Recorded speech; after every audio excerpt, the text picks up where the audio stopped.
بسم اللہ الرحمن الرحیم۔ السلام علیکم پیارے دوستو، یاد رہے کہ 100 اونٹوں کی قربانی جو عبد المطلب نے کی تھی، دراصل وہ بھی حضرت عبداللہ کی زندگی کے صدقے میں کی تھی۔ پیارے دوستو، کہتے ہیں کہ عبد المطلب کو یہ حکم اس وقت دیا گیا جب وہ اپنی منت بھول چکے تھے۔ پہلے خواب میں ان سے کہا گیا منت پوری کرو۔ انہوں نے ایک مہنڈا ذبح کر کے غریبوں کو کھلا دیا۔ پھر خواب آیا اس سے بڑی پیش کرو۔ اس مرتبہ انہوں نے ایک بیل ذبح کر دیا۔ خواب میں پھر یہی کہا گیا اس سے بھی بڑی پیش کرو۔ اب انہوں نے اونٹ ذبح کیا۔ پھر خواب آیا اس سے بھی بڑی پیش کرو۔ انہوں نے پوچھا اس سے بھی بڑی کیا چیز ہے؟ تب کہا گیا اپنے بیٹوں میں سے کسی کو ذبح کرو جیسا کہ تم نے منت مانی تھی۔ اب انہیں اپنی منت یاد آئی، اپنے بیٹوں کو جمع کیا، ان سے منت کا ذکر کیا۔ سب کے سر جھک گئے، کون خود کو ذبح کرواتا؟ آخر عبداللہ بولے ابا جان مجھے ذبح کر دیں۔ یہ سب سے چھوٹے تھے، سب سے خوبصورت تھے، سب سے زیادہ محبت بھی عبد المطلب کو انہی سے تھی، لہٰذا انہوں نے قراندازی کرنے کا ارادہ کیا۔ تمام بیٹوں کے نام لکھ کر قرہ ڈالا گیا۔ عبد المطلب کا نام نکلا۔ اب انہوں نے چھری لی، عبداللہ کو بازو سے پکڑا اور انہیں ذبح کرنے کے لیے نیچے لٹا دیا۔ جو ہی باپ نے بیٹے کو لٹایا، آواز سے ضبط نہ ہو سکا، فوراً آگے بڑھے اور بھائی کو کھینچ لیا۔ اس وقت یہ بھی چھوٹے تھے۔ ادھر باپ نے عبداللہ کو کھینچا۔ اس کھینچا تانی میں عبداللہ کے چہرے پر خراشیں بھی آئیں۔ ان خراشوں کے نشانات مرتے دم تک باقی رہے۔ اسی دوران بنو مخزوم کے لوگ آ گئے۔ انہوں نے کہا آپ اس طرح بیٹے کو ذبح نہ کریں، اس کی ماں کی زندگی خراب ہو جائے گی۔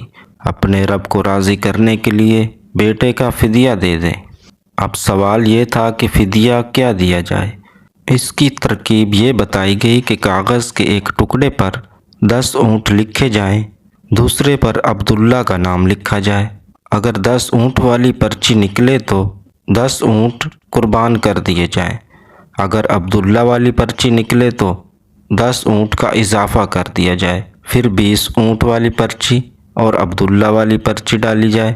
اگر 20 اونٹ والی پرچی نکلے تو 20 اونٹ قربان کر دیے جائیں، ورنہ 10 اونٹ اور بڑھا دیے جائیں۔ اس طرح 10-10 کر کے اونٹ بڑھاتے جائیں۔ عبد المطلب نے ایسا ہی کیا ہے، 10-10 اونٹ بڑھاتے چلے گئے۔ ہر بار عبداللہ کا نام نکلتا چلا گیا، یہاں تک کہ اونٹوں کی تعداد 100 تک پہنچ گئی۔ تب کہیں جا کر اونٹوں والی پرچی نکلی۔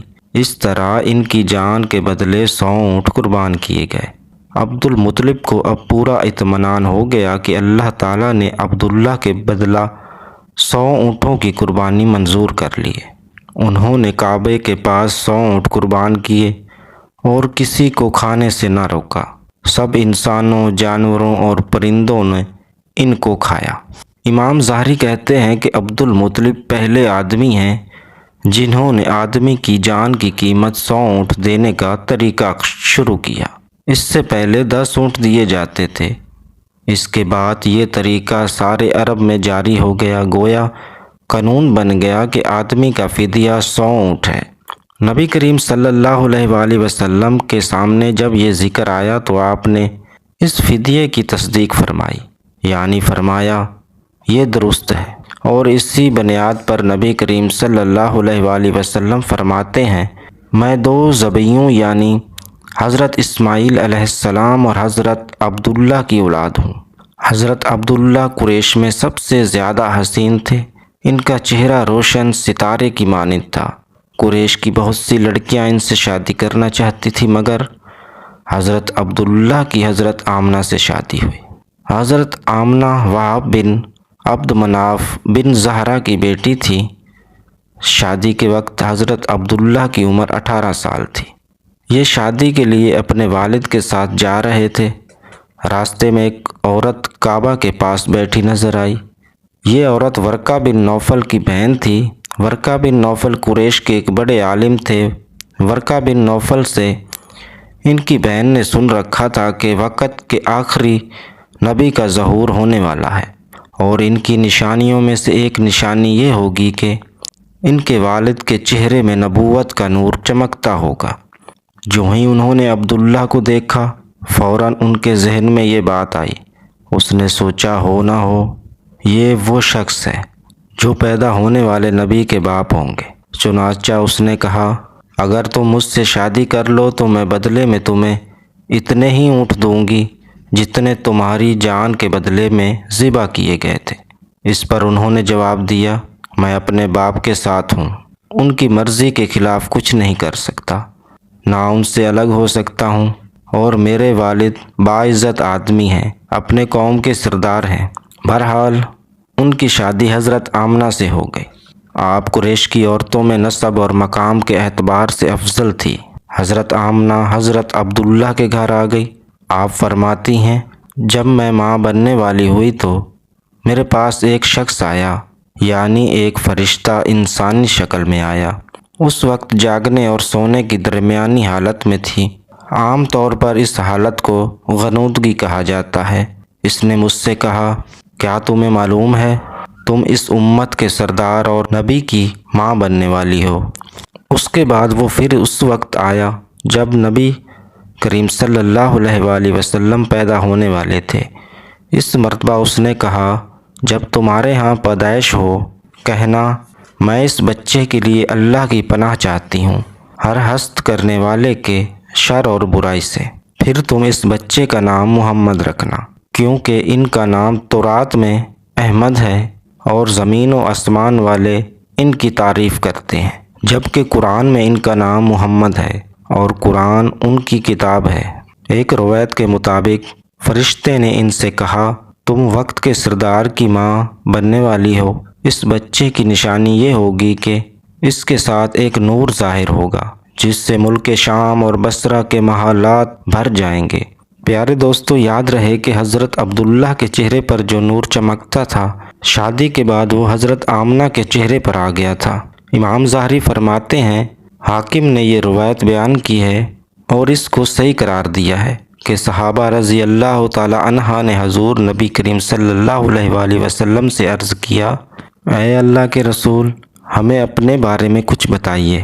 آپ صلی اللہ علیہ وآلہ وسلم نے ارشاد فرمایا میں اپنے باپ ابراہیم علیہ السلام کی دعا ہوں، اپنے بھائی عیسیٰ علیہ السلام کی بشارت ہوں اور خوشخبری ہوں۔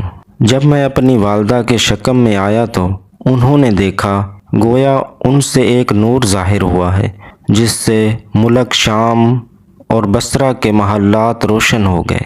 حضرت آمنہ نے حضرت حلیمہ سعدیہ سے فرمایا میرے اس بیٹے کی شان نرالی ہے، یہ میرے پیٹ میں تھے تو مجھے کوئی بوجھ اور تھکن محسوس نہیں ہوئی۔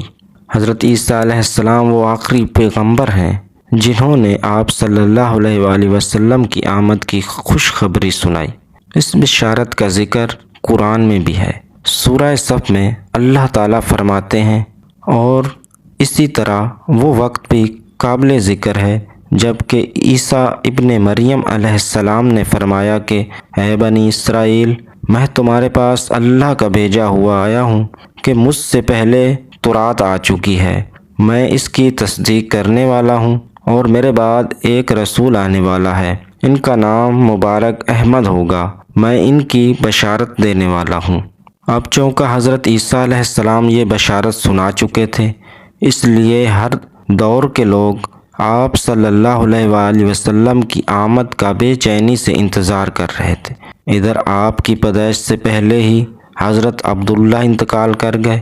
سابقہ کتب میں آپ کی نبوت کی ایک علامت یہ بھی بتائی گئی ہے کہ آپ کے والد کا انتقال آپ کی ولادت سے پہلے ہو جائے گا۔ حضرت عبداللہ ایک تجارتی قافلے کے ساتھ تجارت کے لیے گئے تھے، اس دوران بیمار ہو گئے اور کمزور ہو کر واپس لوٹے۔ قافلہ مدینہ منورہ سے گزرا تو حضرت عبداللہ اپنی ننیال یعنی بنو نجار کے وہاں ٹھہر گئے۔